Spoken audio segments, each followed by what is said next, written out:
কিশোরগঞ্জের ভৈরবের মেঘনা নদীর পাড় বিনোদনপ্রেমী মানুষের কাছে আকর্ষণীয় স্থান। মেঘনার রূপ রস সৌন্দর্য উপভোগ করতে এখানে আসে মানুষ।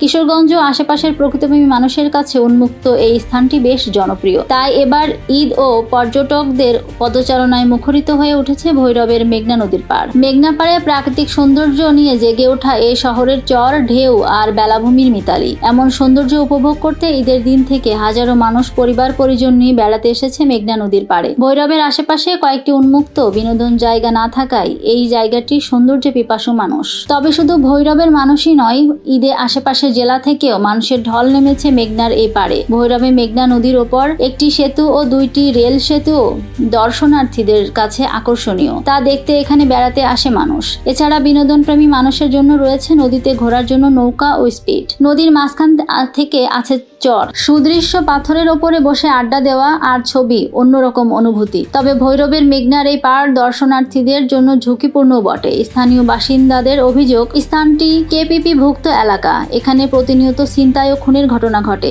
এখানে স্থানীয় কোনো নিরাপত্তা ব্যবস্থা নেই। প্রভাবশালী ব্যবসায়ী মহল অধিকাংশ জমি অবৈধভাবে করে কয়লা উত্তোলন করেছে। আশেপাশে যেহেতু বিনোদনের কোনো স্থান নেই, অতি দ্রুত অবৈধভাবে কয়লা উত্তোলন বন্ধ করে স্থায়ী নিরাপত্তা ব্যবস্থা সহ দর্শনার্থীদের সকল সুযোগ সুবিধা প্রদানের দাবি জানান দর্শনার্থীরা। এদিকে পর্যটকদের বাড়তি নিরাপত্তার ব্যবস্থা জোরদারের লক্ষ্যে প্রতিদিন র্যাব পুলিশের রয়েছে বিশেষ টহল।